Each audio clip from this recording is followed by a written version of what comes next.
नमस्कार दोस्तों, स्वागत है हमारे यूट्यूब चैनल एक ज्ञान वर्ल्ड में। आज हमारी जो है ये 10वीं क्लास है जो यूपी होमगार्ड वैकेंसी के लिए चल रही है। तो आइए स्टार्ट करते हैं आज की हमारी पहल वीडियो को। हमारा सबसे पहला क्वेश्चन क्या है? संविधान प्रारूप समिति के अध्यक्ष कौन थे? तो डॉक्टर भीमराव अंबेडकर जी अध्यक्ष थे। भारतीय संविधान के निर्माता किसे कहा जाता है? तो डॉक्टर भीमराव अंबेडकर जी को भारतीय संविधान का निर्माता कहा जाता है। अगले प्रश्न की तरफ चलते हैं। भारतीय संविधान किस प्रकार का संविधान? तो यह लिखित संविधान है। भारतीय संविधान दुनिया का कैसा संविधान है? तो सबसे लंबा लिखित संविधान जो है भारतीय संविधान है। अगले प्रश्न की तरफ चलते हैं। हमारा नेक्स्ट क्वेश्चन क्या है?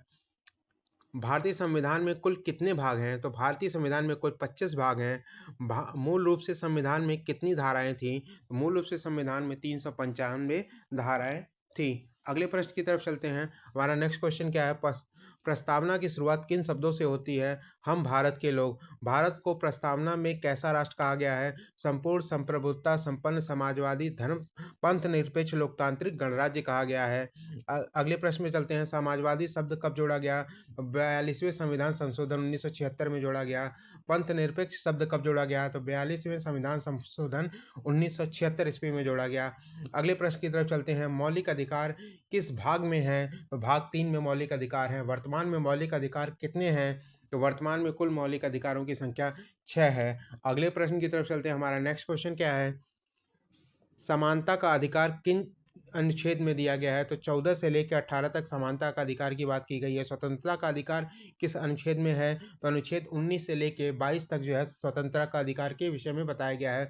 शोषण के विरुद्ध अधिकार किन अनुच्छेदों में है? तो अनुच्छेद 23 और 24 में है। धर्म की स्वतंत्रता का अधिकार किन अनुच्छेदों में है? तो अनुच्छेद 25 से लेकर 28 तक धर्म की स्वतंत्रता का अधिकार दिया गया है। संस्कृत एवं शैक्षिक अधिकार किन अनुच्छेदों में है? तो अनुच्छेद 29 और 30 में है। संवैधानिक उपचारों का अधिकार किन अनुच्छेद में है? तो अनुच्छेद 32 के अंतर्गत आता है। अगले प्रश्न की तरफ चलते हैं। मौलिक अधिकारों का रक्षक किसे कहा जाता है? तो सर्वोच्च न्यायालय को मौलिक अधिकारों का रक्षक कहा जाता है। शिक्षा का अधिकार किस अनुच्छेद में है? तो अनुच्छेद 21A में जो है शिक्षा का अधिकार दिया गया है। अगले प्रश्न की तरफ चलते हैं। नीति निर्देशक तत्व किस भाग में है? तो भाग 4 में है। नीति निर्देशक तत्व किस देश से लिया गया था? तो यह आयरलैंड से लिया गया था। अगले प्रश्न की तरफ चलते हैं। हमारा नेक्स्ट क्वेश्चन क्या है? नीति निर्देशक तत्व किसके लिए होते हैं? तो राज्यों के लिए होते हैं। क्या नीति निर्देशक तत्व न्यायालय में लागू किया जा सकता है? तो नहीं, इसे लागू नहीं किया जा सकता। अगले प्रश्न में चलते हैं। हमारा नेक्स्ट क्वेश्चन क्या है? ग्राम पंचायत का उल्लेख किस अनुच्छेद में है? तो अनुच्छेद 40 के अंतर्गत है। मौलिक कर्तव्य किस भाग में आते हैं? तो भाग 4(1) में जो है मौलिक कर्तव्यों की बात कही गई है। अगले प्रश्न की तरफ चलते हैं। हमारा नेक्स्ट क्वेश्चन है। मौलिक कर्तव्य कब जोड़े गए? तो 1976 ईस्वी में जोड़े गए। मौलिक कर्तव्य किस संशोधन में जोड़े गए? तो मौलिक कर्तव्य जो है 42वें संविधान संशोधन में जोड़े गए थे।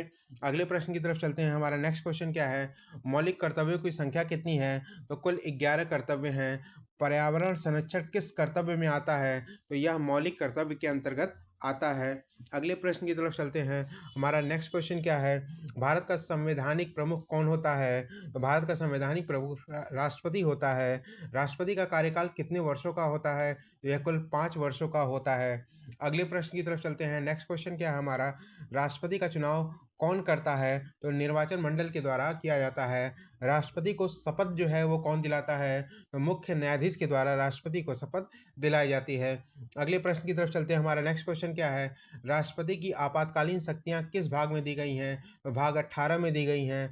भारत का वास्तविक कार्यकारी प्रमुख कौन होता है? तो प्रधानमंत्री जो है वास्तविक कार्यकारी प्रमुख होते हैं। अगले प्रश्न की तरफ चलते हैं। प्रधानमंत्री की नियुक्ति कौन करता है? तो राष्ट्रपति के द्वारा की जाती है। मंत्रिपरिषद किसके प्रति उत्तरदायित्व होता है? तो मंत्रिपरिषद जो है वो लोकसभा के प्रति उत्तरदायी होता है। अगले प्रश्न की तरफ चलते हैं। हमारा नेक्स्ट क्वेश्चन है। मंत्रिपरिषद का मुखिया कौन होता है? तो प्रधानमंत्री मंत्रिपरिषद का मुखिया होता है। प्रधानमंत्री का कार्यकाल कितने वर्ष का होता है? तो यह कोई निश्चित नहीं है कि प्रधानमंत्री कितने वर्ष तक कार्यकाल करेंगे। अगले प्रश्न की तरफ चलते हैं। लोकसभा में सदस्यों की अधिकतम संख्या कितनी होती है? तो 545 अधिकतम संख्या है। लोकसभा का जो कार्यकाल होता है वो 5 वर्षों का होता है। अगले प्रश्न की तरफ चलते हैं। हमारा नेक्स्ट क्वेश्चन क्या है? राज्यसभा का कार्यकाल कैसा होता है? तो यह एक स्थायी सदन है। भारत का सर्वोच्च न्यायालय कहाँ पर स्थित है? तो भारत का सर्वोच्च न्यायालय नई दिल्ली के अंदर स्थित है। अगले प्रश्न की तरफ चलते हैं। हमारा नेक्स्ट क्वेश्चन क्या है? सर्वोच्च न्यायालय का प्रमुख कौन होता है? तो सर्वोच्च न्यायालय का प्रमुख मुख्य न्यायाधीश होते हैं। उच्च न्यायालय के न्यायाधीश की नियुक्ति कौन करता है? तो यह राष्ट्रपति के द्वारा की जाती है। अगले प्रश्न की तरफ चलते हैं। हमारा नेक्स्ट क्वेश्चन क्या है? न्यायिक समीक्षा का अधिकार किससे किसे है? तो सर्वोच्च न्यायालय को न्यायिक समीक्षा का अधिकार दिया गया है। संविधान का संरक्षक किसे कहा जाता है? तो सर्वोच्च न्यायालय को संविधान का संरक्षक कहा जाता है। अगले प्रश्न की तरफ चलते हैं। भारत का शासन स्वरूप कैसा है? तो यह संघीय है। भारत में कुल कितने राज्य हैं? तो कुल जो है 28 राज्य हैं। तो आज की वीडियो में इतना ही। मिलते हैं अगली वीडियो में। तो thanks for watching this video.